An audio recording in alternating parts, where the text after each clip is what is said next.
right, here we go. Dolphins coming off a big loss after a huge win, going into a must-win, sort of, rebound game against the Giants. It's a should win, clearly. So I'm going to cover that later on today. But the first podcast I'm going to do today is part Trey of my Fangio outlook. And I did early in the week what's going on with Fangio and his defense. And then I did after that up-close film, drive-by-drive accountability. The first one was my overall thesis of what's going on because we're hearing, Fangio sucks or it's no good. And so I kind of disagreed with that. But just because I say something, what does that mean? People say things all the time. So I try to prove things. So I did the up-close film, play after play, drive after drive, in context to show you all tremendous amount of player mistakes. And really, it put the onus of the failure of that defense on the players. I mean, Fangio wasn't perfect, but clearly, if you actually look at the film, it was player mistakes. So, but then during the week, I heard some stuff, and I was like, whoa, I heard, Fangio's defense and Fangio struggle against good quarterbacks, especially mobile quarterbacks. Really? So I said, let me do this study. I forgot the brother's name. I should have put it up here. So I went and did a long historical buy-up on what Fangio and his scheme has done in the past. And I found that this is not true. So that's what I'm going to do today. I'm going to show you succinctly in my own image and graphique all times of the last, in 2018, he's played and his scheme has faced top quarterbacks. And you're going to see that, historically speaking, his scheme and Fangio have both had great success against top quarterbacks and mobile quarterbacks. Now, somebody who I respect a ton said, the past is the past. Who cares about now? But if you're trying to make an evaluation on somebody, you focus on now because that's the most important. Past is dead. But if you look to the past for a coordinator and you look at his scheme, you look at his matchups, how he matched up against other people, and you see something, a long history of it, remember 3 points create a trend line, then that adds context to the current situation. And so this long history creates a whole series of data points. Because if that scheme and that DC or any coordinator fails over and over in the past, and then you see the failure today, then you're like, whoa, he does suck.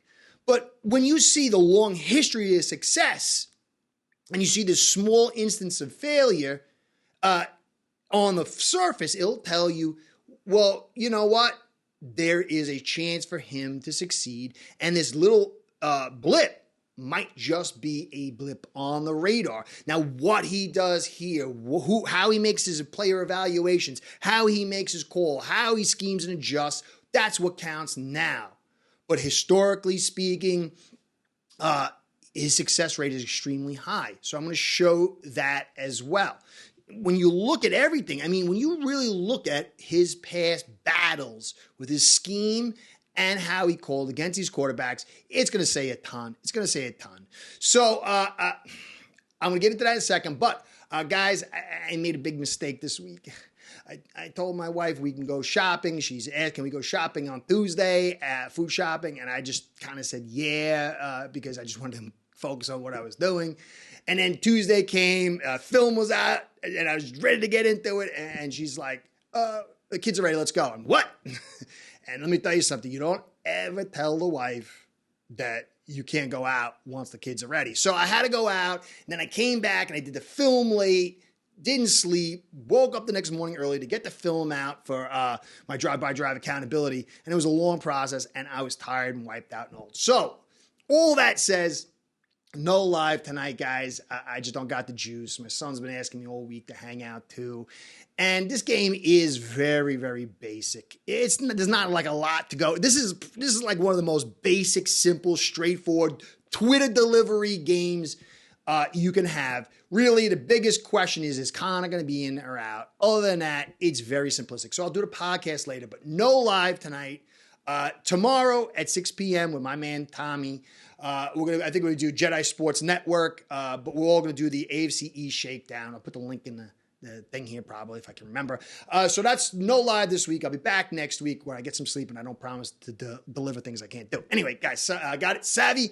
So let's get into this image, and you're going to see, at the very least, you're going to get an understanding of who Fangio is, how well he succeeded in the past, and it shouldn't give you any kind of like warnings. Now, again, it can be failure here. Personnel's different. He's been out of the game for a year and a half, but he was with Eagles last year, so it's not like totally out of the game. But so you can see this graphic here. And the first thing I want you to take a look at is like the little stars and arrows. The black outline purple star is extreme success games, high level games by the quarterbacks. The arrow pointing to the left is subpar, average to subpar games for those particular quarterbacks. And then the arrows, the red arrows with the purple outline, are quality games. Not great, but quality games. And you'll see right off the bat, his success rate has been pretty high when you look at it. He's had probably 50% average to less performances by these top quarterbacks. Now, some of these top quarterbacks will be Rodgers and Wilson and Mahomes and Allen and Herbert. And then Jackson's in there too. So right away, you see only 2-star games in all these performances. Now, I got the Bears 2018. I got Bears 2019 because the scheme was there, but he wasn't. 2020 Denver, when he took over, and his scheme was there. And then 2020 when he was the head coach in DC for Broncos, and 2021, same thing. So that will be what we're going to look at. There might be other games that I missed. It's a lot of games, so don't say, cherry picking or whatever. But I don't think there's any other big games that I missed, but maybe. But this is a strong selection here. So you'll notice that half games at least were average to poor performances. Only 2 stud games. But look at the boxes next to him. Red means loss. Purple means win. He's had 3 wins out of all those games. And you'd say, well, see, Fangio's defense and his scheme and him can't beat top quarterbacks. Now, if you look at the win-loss ratio, yeah, but what's the context? If I beat Mike Tyson up and Mike Tyson's hands and legs are chained up and I'm carrying a baseball bat and I beat him, did I win? Yeah, but did I win? So let's notice that the quarterbacks, those star quarterbacks I talked about, who has he had in his corner? He's had Trubisky. He's had B. Allen, not Josh Allen, B. Allen. He's had Locke, Flaquito, Locke, and Bridgewater. That's who he's had against Mahomes, Allen, Rodgers, Jackson, Wilson, and Herbert. Now, let's develop this context a little more and take a look at the outputs. So 2018, Trubisky, 171, and nada after that. Rodgers, 20 or 30, great completion percentage, 286, 3 TDs, star game. But look what he had, and he lost 24-23. Then you go, he had his 2 wins, his 2018 Bears against Wilson. Wilson, 226, 1 int, 2 TDs. Trubisky, 200, 2-2. And he won 24-17. Then he won 24-17 against Rodgers.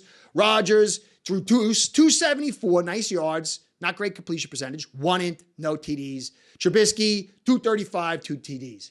And he won like that.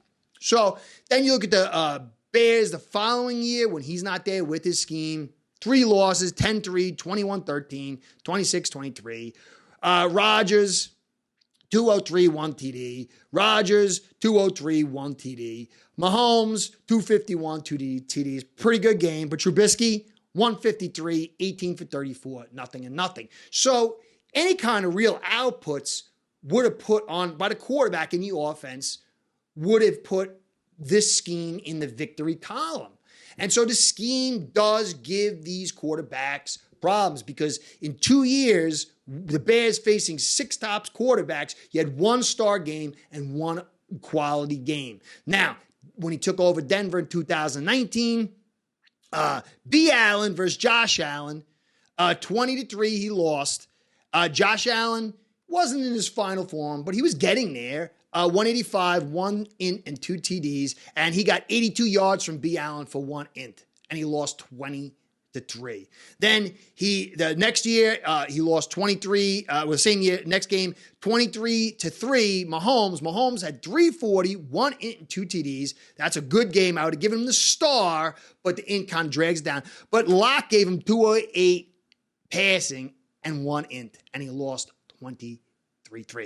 So then he had Flequito for 213 and 1 int, and he went against Rodgers, who threw for 235 and 1 int, and he lost 27-16. Clearly, he limited all these quarterbacks. Mahomes had a good game, 340. I mean, that was a quality game, but look what he was getting in return, 1 int and 208, and it was a 23-3 loss. So we're seeing long-term viability of the scheme, but that's 2019. Let's get a little closer and see what's happening. So that wasn't Mahomes killing it, was it? What was it, his scheme failing? Now you could say maybe Fangio's he sucks as an offensive coordinator, head coach. That's fair. I mean, there's a lot of weight to that, but quarterback. Now, Allen destroyed Fangio and his team, and he had a good game. I mean, star game, 359, but 2 TDs, but still 48-19. And Locke threw for 132 and 1 TD. Now, Allen, you got to give him a star game of 350 plus yards and 2 TDs. Excellent. But that doesn't equate to 48-19. So again, he's working with a very poor offense, but Allen did beat him that year, but that was his peak season. So then he went against Mahomes, 22-16. Mahomes threw for 318 and 1 TD, quality game, but he got 151, 2 ints and 2 TDs, and he lost by a touchdown. So out of those games right there, only one of them was a quarterback dominant, and not ultra dominant, but it was a dominant game, but he got nothing in return. And those point differentials aren't indicative of the quarterback just going off. Ace Per Head's betting software is the premier white label platform for bookies to manage their players and grow their sportsbook operation. Click the link in the description below to get set up in minutes. Ask for the Curtis promo and get a special introductory discount. Now, the most recent year, 2021, Lamar, he lost 23-7. Lamar had a good game, 316, 1 TD, but Locke gave him 113 and a pick. Then he won 28-13 against Herbert. Herbert had 303, 2 wins, 2 TDs. Gave that a quality game, Maybe it was a little bit below, but Bridgewater gave him 129 and a TD. And then he had 3 losses, Bridgewater versus Mahomes. Bridgewater 255, 57, and 2 ints and a TD. And Mahomes 184 and 1 int. That you shouldn't lose that kind of game. I mean, he held Mahomes in check. Then Locke, he lost 34-13. Locke 245, 1 TD. Herbert 237, 2 TDs. Not all world, but it's not 34-13 again. And then the last game on this little list, Mahomes, the epic battle, Mahomes versus Locke. Mahomes, 270, good game, 2 TDs. He lost 26-24, and Locke gave him 162 and nothing else. So what we see here is that Fangio's scheme over a long period of time has been able to curtail mostly what these top mobile quarterbacks have been able to do, whether he was the DC with the scheme or the scheme was by itself. But he's had very little offensive output along the way. So that skews not his calling as deep, although it can because the defense is on the field all day. But when you look at the win-loss differential, there is a ton of context. And so what it says here is that the past has a good trend line. And then we see a divergent dot in these 4 games. Okay? So let's see how it plays out. Does he have the talent? When he's had pretty good talent in the past, he's had success. That's just a fact. But what's not a fact is, will he call right here? Will he scheme right, adjust right here? Will he evaluate right? And will we get the talent in here? And then will we get the offense to support it? That's what we're waiting to see. But historically speaking, Fangio and his scheme is good. And in fact, the passing game has gotten a little bit harder, so this would support Fangio better because he's a pass-first defense. And then lastly, I hear a lot of stuff about Fangio is just go back and watch my film. There's no way. Look, I very rarely put my foot in the ground on much. And what I say it's my evaluation. It could be this, it could be that. But you go back and look at drive-by-drive accountability of Fangio, the Dolphins versus the Bills, and there's literally, 10-1 player mistakes versus what you could say maybe Fangio didn't do right. There's no way that you have any rationality or you're trying to be objective and you can first look at player mistakes. Now, that's just that one game. I didn't do it for the other ones, and we still got to look to the future. But a lot of this stuff is hyperbole. It's Twitter hype. But we'll see. So anyway, guys, that's that. I'll get to the Giants game today. Again, it's pretty basic stuff. We should win it big. The only thing I'm concerned about is if Connor's not in and you got Eichenberg, could be a lot of penetration inside and somebody can get hurt. Other than that, we should definitely win. If Connor's in, we're definitely winning. I can't see why not. It would be totally upset and saying the Giants team is terrible. So anyway, guys, I hope you enjoyed. Catch you next time. Be well. Go Fins. Start building your own online sports book today by getting signed up with AceBread.com service that'll allow you to book action on sports from all around the world.